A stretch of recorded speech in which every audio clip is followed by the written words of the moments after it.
লেখাই অনিৰুদ্ধক এনেদৰে অনিৰুদ্ধক বান ৰজাই বিষাক্ত খাপেৰে এনেদৰে বান্ধি শিৱ আৰু কৃষ্ণৰ যেতিয়া যুদ্ধ হয় সেইখনক কৈছিলে হৰিহৰৰ যুদ্ধ, যাৰ ফলত ব্ৰহ্মা আহি পেলাই তেওঁ উপস্থিত হৈ ক'লে যে কেতিয়া। তো গাইজ মই এতিয়া আছোঁ মানে উষা আৰু চিত্ৰলেখাই য'ত চিত্ৰ অংকন কৰি আছিল। আসসালামু আলাইকুম, হাই হেল্ল' নমস্কাৰ, মানে মোৰ অসমবাসী ৰাইজ, মোৰ আৰু এখন নতুন ভিডিঅ'লৈ আপোনালোক সকলোকে স্বাগত। তো বলক ভিডিঅ'টো এতিয়া আৰম্ভ কৰোঁ। বন্ধুসকল, আমি ৰয়েল হাউচৰ সন্মুখত আহি কেমেৰা অ'পেন কৰিছোঁ। ইমান সময় কেমেৰা অ'পেন কৰা নাই আৰু আমি পোনে পোনে আহি পৰুৱা পালোঁ। পৰুৱাৰ পৰা আমি ডাইৰেক্ট যাম তেজপুৰ অগ্নিগড়। আমি ক'তো ৰখাৰখি নকৰোঁ, আপোনালোকে ভিডিঅ'টো লাষ্টলৈকে চাই থাকিব। আৰু এইখনে হৈছে তেজপুৰ পৰুৱা, এইটো পৰুৱা চাৰিআলি। মই ডেইলি ভিডিঅ' আপলোড দিব নোৱাৰোঁ কাৰণ মই বেলেগ কিবা কামত নিযুক্তি হৈ আছোঁ। সদায় ভিডিঅ'ৰ পিছত লাগি থাকিলে মোৰ সেইটো কাম নহ'ব। সেইকাৰণে আজি বন্ধ আছে, ছুটি পালোঁ দেওবাৰ, আৰু আমি গৈ আছোঁ তেজপুৰ অগ্নিগড় চাবৰ কাৰণে। আৰু তেজপুৰ অগ্নিগড়ৰ বিষয়ে সম্পূৰ্ণকৈ আপোনালোকক কম। আমাৰ তেজপুৰত থকা অগ্নিগড়ৰ হয়তো বহুতে দেখিছে, বহুতে চাইছে, কিন্তু অগ্নিগড়ৰ আচল হিষ্ট্ৰীটো বহুতে নাজানে। তো একো চিন্তা কৰিব নালাগে, মই আজি সম্পূৰ্ণকৈ আপোনালোকৰ ডিটেইলছত কম। তাৰ বাবে আপোনালোকে ভিডিঅ'টো লাষ্টলৈকে চাব, এটা লাইক কৰি দিব আৰু এটা শ্বেয়াৰ কৰি দিব। আৰু যোনে যোনে মোৰ চেনেলত নতুন আছে, চেনেলটো ছাবস্ক্ৰাইব কৰি বেল আইকনটো প্ৰেছ কৰি লগত থাকিব, যাতে এনেধৰণৰ বেলেগ বেলেগ নতুন নতুন ভিডিঅ' যাতে আপোনালোকক মাজত পেষ্ট কৰিব পাৰোঁ আৰু আপোনালোকে ধুনীয়াকৈ চাব পাৰে, কিবা কিবি জানিব পাৰে আৰু যাতে বুজিব পাৰে। অগ্নি মানে জুই আৰু গড় মানেতো গড়েই। তো এটা আগুনৰ গড় আছিলে, জুইৰ গড় আছিলে। আৰু আমি আহি পালোঁ ধনুৱা নগৰ পাই গ'লোঁ, আৰু বেছি সময় নালাগে। আপোনালোকে ভিডিঅ'টো চাই থাকক আৰু আমি ডাইৰেক্ট লগ কৰিম অগ্নিগড়ৰ সন্মুখত গৈ।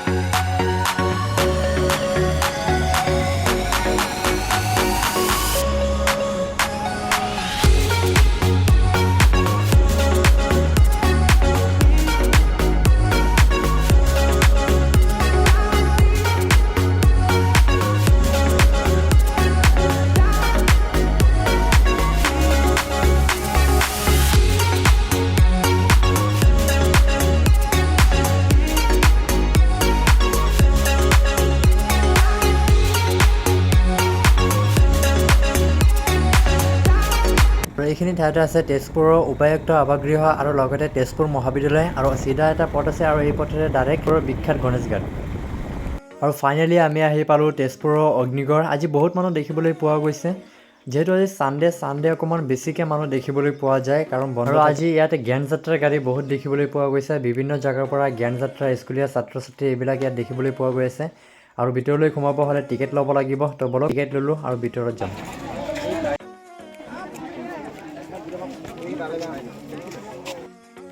তো গাইজ আমি ভিতৰলৈ আহিলোঁ আৰু ভিতৰৰ সম্পূৰ্ণ দৃশ্যখিনি আপোনালোকে দেখুৱাম। অগ্নি মানে হ'ল জুই আৰু গড় মানে হ'ল দেৱাল। মানে আমি কিতাপতো পোৱা মতে শত্ৰুৰ পৰা নগৰখন সুৰক্ষিত কৰি ৰাখিবলৈ বানাঘৰে সমগ্ৰ নগৰখনৰে অগ্নিৰে বেৰি থৈছিল। সেয়া এই গড়টোৰ নাম অগ্নিগড় হ'ল। তেজপুৰৰ বান ৰজাই তেওঁৰ কন্যাক উষাক সুৰক্ষিত কৰি ৰাখিবৰ বাবে এই গড়টো নিৰ্মাণ কৰিছিল। উষাৰ প্ৰেমিক অনিৰুদ্ধক ইয়াতে বন্দী কৰি ৰাখিছিল বুলি বিশ্বাস কৰা হয়। তেজপুৰৰ বান ৰজাৰ খুন্দুৰ জীয়েক উষাই এদিন ৰাতি সপোনত দেখিছিল ৰাজকুমাৰক, আৰু সেই ৰাজকুমাৰক চিনাক্তকৰণ কৰিবৰ কাৰণে উষাৰ প্ৰকৃত বান্ধৱী চিত্ৰলেখাক কৈছিল। আৰু চিত্ৰলেখাই আৰু উষা দুজনে বহি কুমাৰৰ ছবি আঁকিব ধৰিলে। উষা আৰু চিত্ৰলেখাই য'ত চিত্ৰ অংকন কৰি আছিল ৰাজকুমাৰৰ, তাতে মই উপস্থিত পিছফালৰ কেমেৰা দি আপোনালোকে দেখাই আছোঁ। আৰু এনেদৰে উষা আৰু চিত্ৰলেখাই দুজনে বহি ৰাজকুমাৰৰ চিত্ৰ আঁকিব ধৰিলে। চিত্ৰলেখা কেনেধৰণৰ আৰ্টিষ্ট আছিল, মানে উষাই সপোনত ৰাজকুমাৰক দেখিছে আৰু এনেদৰে কৈছে, আৰু চিত্ৰলেখাই তেওঁৰ মুখেৰে কোৱা কথাৰে এনেধৰণৰ চিত্ৰ আঁকি দেখুৱালে। পিছতহে গম পালে তেওঁ আন কোনো নহয়, শ্ৰীকৃষ্ণৰ নাতিয়েক অনিৰুদ্ধ। আৰু চিত্ৰলেখাই অঁকা ছবিখন চাই উষাই অনিৰুদ্ধৰ প্ৰেমত পৰি গ'ল। আৰু এনেদৰে লেখাই অনিৰুদ্ধক এনেদৰে হৰাইছিল মায়াৰ জালেৰে। মানে চিত্ৰলেখাই ছবি অঁকাৰ লগতে তেওঁ মায়াৰ জালতো পাকৈত আছিল।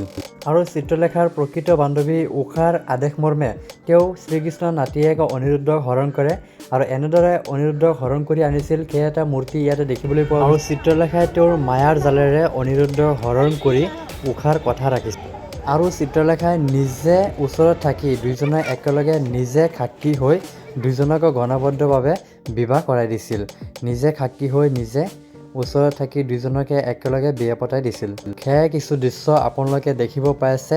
এইটো ছাইডত দেখা পাই আছে আপোনালোকে চিত্ৰলেখাত থিয় হৈ আছে আৰু উষা আৰু অনিৰুদ্ধ দুজনে মালা বদলি কৰি আছে। আপোনালোকে দেখা পাই আছে সপোনৰ ৰাজকুমাৰৰ কাষত পাই বহুতে সুখী হৈছিল। কিন্তু উষাৰ দেউতা তেজপুৰৰ বান ৰজাই এইটো বিবাহ কেতিয়াও মানি লোৱা নাছিল। এনেদৰে অনিৰুদ্ধক বান ৰজাই খাপেৰে আৰু বেলেগ অনিৰুদ্ধক বান ৰজাই বিষাক্ত খাপেৰে এনেদৰে বান্ধোন দিছিল।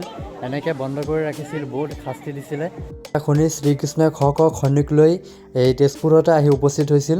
আৰু উষাৰ পিতৃ বানাসুৰ আছিলে শিৱভক্ত আৰু এই বানাসুৰে ভগৱান শ্ৰীকৃষ্ণৰ লগত যুদ্ধতে পৰাজয় হৈ তেওঁ শিৱক চৰণ কৰিলে। মানে বান ৰজাৰ যিমানবিলাক সৈনিক আছিলে চবকেইটা সৈনিক ভগৱান শ্ৰীকৃষ্ণৰ আগত পৰাজয় হৈছিলে।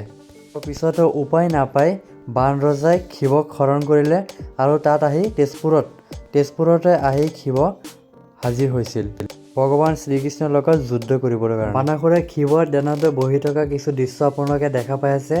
এনেকৈ বানাসুৰে ধ্যানত বহিছিল আৰু শিৱ আহিল আৰু ভগৱান শ্ৰীকৃষ্ণও আহিল আৰু দুজনৰ মাজতে এনেদৰে যুদ্ধ হৈছিল। আৰু এইখন যুদ্ধক হৰিহৰ যুদ্ধ বুলি কোৱা হয়। হৰি মানে কৃষ্ণ আৰু হৰ মানে শিৱ। আৰু এইখন যুদ্ধক হৰিহৰৰ যুদ্ধ বুলি কোৱা হয়। এইখন যুদ্ধত বহুত সৈনিকী মৃত্যু হৈছিল। কাৰোবাৰ হাত, কাৰোবাৰ মাথা, কাৰোবাৰ ভৰি নাইকিয়া হৈ গৈছিল এইখন যুদ্ধত। আৰু উষা আৰু অনিৰুদ্ধৰ প্ৰেম কাহিনীৰ ফলত এনেদৰে যুদ্ধ হৈছিল দুইখন ভগৱানৰ মাজত, যোনখন যুদ্ধই গোটেই পৃথিৱীখন হিলি গৈছিল। আৰু এনেদৰে দুইখন ভগৱান শ্ৰীকৃষ্ণ আৰু শিৱ দুইখনৰ মাজত যুদ্ধ হৈছিল, যাৰ ফলত গোটেই পৃথিৱীখনত ভূমিকম্প আহি গৈছিল। পিছত এইটো মাজৰ পৰা ব্ৰহ্মা ওলাই আহিল আৰু ব্ৰহ্মা ওলাই আহি এই যুদ্ধখন স্তম্ভিত কৈছিল যে ভগৱানৰ মাজত কেতিয়াও যুদ্ধ হ'ব নাপায় আৰু এইখন যুদ্ধ নৰখালে পৃথিৱী ধ্বংস হ'লেহেঁতেন। কৰিছিলে কাৰ লগত? বান ৰজাৰ লগত। বান ৰজাৰ হৈ পেলাই যুদ্ধ যেতিয়া কৰিলে শিৱ গুচি আহিল। অহাৰ লগে শিৱ আৰু কৃষ্ণৰ যেতিয়া যুদ্ধ হয় সেইখনক কৈছিলে হৰিহৰৰ যুদ্ধ। যাৰ ফলত ব্ৰহ্মা আহি পেলাই তেওঁ উপস্থিত হৈ ক'লে যে কেতিয়াও ঈশ্বৰৰ মাজত যুদ্ধ হ'ব নাপায়। সেয়া মাজত সেইজন ব্ৰহ্মা আৰু যাৰ ফলত যুদ্ধ হৈ পেলাই গোটেইখন এখন দৰং আছিলে, যাৰ ফলত ইয়াত তেজেৰে ফাকু হৈ গৈছিলে। সেইকাৰণে ইয়াৰ নাম শোণিতপুৰ হ'ল আৰু শোণিতপুৰক আকৌ ৰিকগনাইজ কৰি পেলাই এতিয়া তেজপুৰ কৰিলে, হয়নে? বুজি পালা?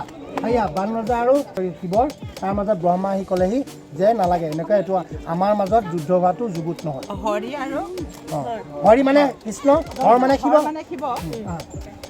তো আশা কৰিছোঁ আপোনালোকে তেজপুৰৰ অগ্নিগড়ৰ বিষয়ে কিছু হ'লেও বুজি পাইছে। আৰু আমি আছোঁ এতিয়া একদম ওপৰত আৰু ওপৰৰ পৰা কিছু দৃশ্য আপোনালোকে দেখাইছোঁ। গোটেই তেজপুৰখন চাব পাৰিব আৰু ভিডিঅ'টোত এটা লাইক কৰি দিব, শ্বেয়াৰ কৰি দিব আৰু মোৰ চেনেলটো ছাবস্ক্ৰাইব কৰি দিব। আৰু আপোনালোকে ওপৰৰ পৰা গোটেই অগ্নিগড়খন চাওক আৰু লগতে ব্ৰহ্মপুত্ৰ নদী আছে লগত, আৰু এইখনো আপোনালোকে উপভোগ কৰক। মই আপোনালোকক দেখাই আছোঁ, আপোনালোকে চাই থাকক।